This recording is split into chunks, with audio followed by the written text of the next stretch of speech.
नमस्कार मेरे सभी प्यारे विद्यार्थियों का स्वागत है फिर से अपने भारतीय पाठशाला यूट्यूब चैनल में।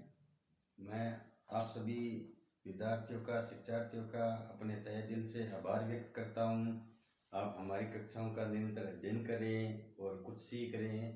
और इस कड़ी में जो भी नया बंदा हमारे साथ जुड़ा है वो चैनल को ज़रूर सब्सक्राइब कर ले और आगे भी भेजिए। अगर हमारे द्वारा जो ज्ञान है वो आपके लिए कुछ उपयोगी साबित हो रहा है तो आप ज़रूर इनको और हमारे जो पहले में संचालित जो कक्षाएं हैं उनका भी एक बार ज़रूर अध्ययन करें।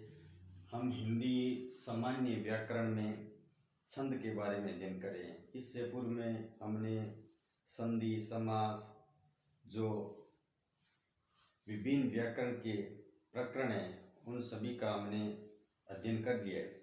तो एक बार हमारी पूर्व में संचालित जो कक्षाएं हैं उनको आप जरूर देखें। और छंद के भी जो हम नित्य धीरे धीरे जो अध्ययन करें, अर्थात हमने छंद के जो प्रकार पहले पढ़े थे उनमें वर्णिक छंद और मात्रिक छंद जो होते हैं उनके बारे में अध्ययन किया था। आज हम जान लेते हैं छंद के कुछ नियम होते हैं, उन नियमों को, और फिर हम आगे मात्रिक छंद के जो उदाहरण हैं उनको पढ़ेंगे। लेकिन छंद में पहले हम जो वर्ण और मात्राओं में जो गिने जाते हैं उनका ध्यानपूर्वक अध्ययन कर लेते हैं भी किस प्रकार वर्णों के आधार पर वर्णिक छंद और संख्याओं के आधार पर अर्थात गिनती के आधार पर जो मात्राओं की गिनती की जाती है उनको मात्रिक छंद कैसे कहा जाता है। तो आज हम जान लेते हैं उनके बारे में। छंद के प्रकार हमने पहले पढ़ लिए हैं, वो एक बार आप जरूर देखें। मात्रिक और वर्णिक अर्थात ये दो छंद है, कुछ मात्राओं के आधार पर गिने जाते हैं और कुछ वर्णों के आधार पर। अब हम जानते हैं कि लघु वर्ण है वो किसको माना जाता है।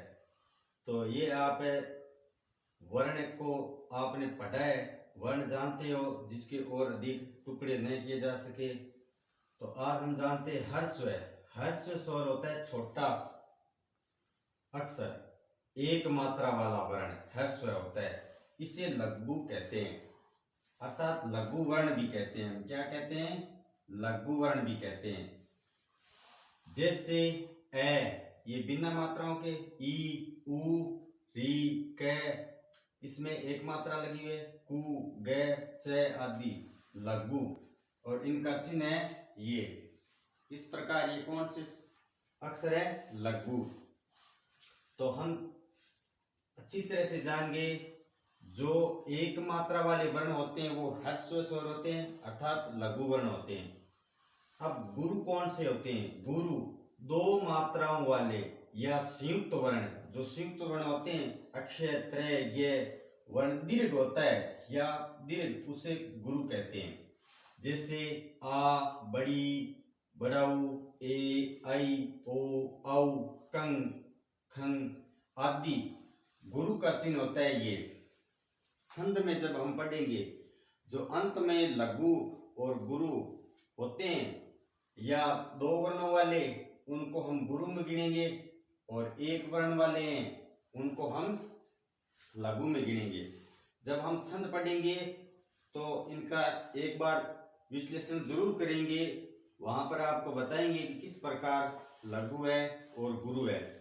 यहाँ पर तो हम उनके जो नियम हैं या इनके बारे में हम परिचय कर लेते हैं ताकि आगे इस परिभाषा में हम भली भांति इसके बारे में जान जाए। विशेष बातें, छंद में ह्रस्व या लघु वर्ण भी निम्न स्थितियों में गुरु अर्थात बड़ा माना जाता है। जब छंद में ऐसी स्थितियां आ जाती है जहां ह्रस्व जो लघु वर्ण होता है उसको गुरु कब माना जाएगा ये भी हमें ध्यान में रखना है। इसलिए हम छंद पढ़ने से पहले इनके बारे में जरूर जान लेते हैं। संयुक्त अक्षर से पहले, जहां पर संयुक्त अक्षर आता है उसके पहले वर्ण को गुरु मानते हैं। जहां पर अगर संयुक्त वर्ण आ गए और या अक्षर है उनके पहले वाला जो होता है उसको हमें गुरु मान लेना चाहिए। जैसे नित्य शब्द है, नित्य शब्द में तय से पूर्व, तो तय ये क्या है, संयुक्त अक्षर है। इससे पहले जो नी है, नी को गुरु माना जाता है। जब हम छंद में गणना करेंगे अक्षरों की लघु और गुरु के आधार पर, वहां पर हमें नित्य शब्द है, नित्य में अगर नी छोटा है तो इसको लघु नहीं माना जाएगा, क्योंकि यहाँ पर संयुक्त वर्ण है और संयुक्त वर्ण से पहले का जो भी वर्ण होगा उसको गुरु माना जाएगा। तो इसलिए नित्य से पूर्व नी को गुरु माना जाता है। ये भी मुख्यतः आपको बात ध्यान रखनी है छंदों में जब हम वर्णों की गणना करेंगे। छंद के सम चरणार्थ में जब छंद को पढ़ते हुए उसके सभी चरणार्थ में लघु वर्ण को आवश्यकता पड़ने पर दीर्घ या गुरु माना जाता है। अगर सम चरणार्थ वाले छंद आ जाते हैं, वहां पर हमें आवश्यकता पड़ती है कि उनको समान बनाना है। अगर लघु है तो उसको गुरु बनाया जाएगा और गुरु है तो वहां पर लघु मान लिया जाएगा। अगर ऐसी स्थिति आ जाती है किनमें, सम चरणार्थ में, छंदों के सम चरणार्थ में, वहां पर मुख्यतः ये बात हमें ध्यान में रखनी चाहिए। अब बात है यति। प्रत्येक छंद में बीच में कुछ पदों पर विराम करना पड़ता है। उस विराम स्थल को यति या विराम कहते हैं। यति या विराम, अर्थात ये चिन्ह लगाना होता है, उसको क्या कहते हैं, यति कहते हैं। तो कवि भी है वो काव्य में क्या करता है, विराम रखने के लिए यति का प्रयोग करते हैं। तो प्रत्येक छंद में बीच में कुछ पदों पर विराम करना पड़ता है, उस विराम स्थल को यति या विराम कहते हैं। ये बात भी आगे हम छंद में पढ़ेंगे, एक बार इनके हमें ध्यान में रखना है। अब हम गति के बारे में जानते हैं। छंद में समाहित, अर्थात उसमें समाहित संगीतात्मक ले, संगीत का जो ले होता है उस ले को गति कहते हैं। अर्थात छंद को हम जिस ले में पढ़ेंगे, अर्थात कविता होती है, उस कविता को हम जिस संगीत के ले में पढ़ेंगे उसकी एक गति होनी चाहिए।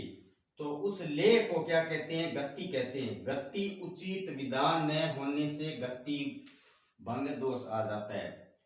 और ये गति दोष कब आता है, जब ले का उचित उपयोग या प्रयोग न हो, विधान न हो, तो उसमें गति भंग दोष आ जाता है। अर्थात पहले चरण में हम बिना ले के बोलते हैं, फिर दूसरे में उस ले को आगे पीछे, इस प्रकार वो गति विधान होने पर गति भंग दोष होता है।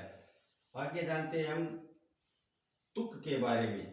छंद के चरणों के अंत में ध्वनि की समानता को तुक कहते हैं। जिन छंदों के चरणों की अंतिम ध्वनियां मिलती है तुकांत छंद, और जिनकी अंतिम ध्वनियां नहीं मिलती है उन्हें अतुकांत छंद कहते हैं।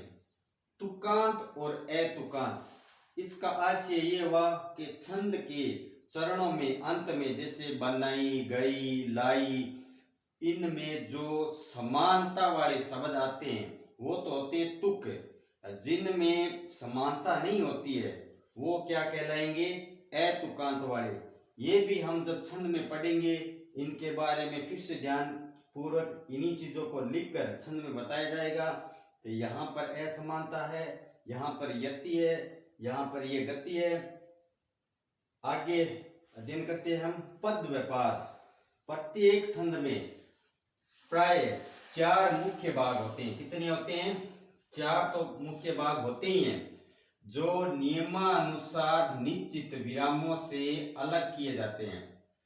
और उनका विराम है वो क्या है, निश्चित है, अर्थात यति का उपयोग है वो भी निश्चित है। इन भागों को चरण या एवं पाद या पद, इन्हें ही चरण कहते हैं, इन्हें ही पाद कहते हैं, इन्हें ही पद कहते हैं। ठीक है, तो इसमें आपको चरण, पाद या पद ये सब क्या है, समान है। तो इनको क्या कहते हैं, चरण एवं पाद या पद कहते हैं। अब है गण। गण क्या होता है? जब हम ये अध्ययन करेंगे वर्णिक छंद, अर्थात वर्णों के आधार पर जिन छंदों में गिनती की जाती है, वर्णिक छंदों में प्रत्येक चरण गणों से नियंत्रित रहता है। उनमें 3 शब्दों का एक गण रहता है। उन गणों के आधार पर उस छंद की गिनती होती है, अर्थात गणों का नियम अपनाया जाता है। इन्हें गण बंध भी कहा जाता है, क्योंकि यमता राज भान सलगा जो सूत्र है यगण मगण, उन गणों के आधार पर ही प्रत्येक छंदों में प्रत्येक गणों से वो नियंत्रित रहता है। तो आगे हमें छंद के बारे में चर्चा करेंगे। तो छंद से पहले जो नियम है, जो गति तुक, इन सब का हमने अध्ययन कर लिया है। एक बार जरूर आप इनका स्क्रीनशॉट ले लें और आगे आप जब इनका अध्ययन करें तो इनका थोड़ा सा ध्यान में रखें, इनको एक बार फिर से देख लें और छंदों का बार बार आपको रिवीजन कर रहे हैं तो बेहतर है। मेरे द्वारा बताई गई क्लास में जो भी बातें आपको बहुत अच्छी लगी, मैं फिर से कल आपके लिए उपस्थित होऊंगा। तब तक के लिए जय हिंद, जय भारत।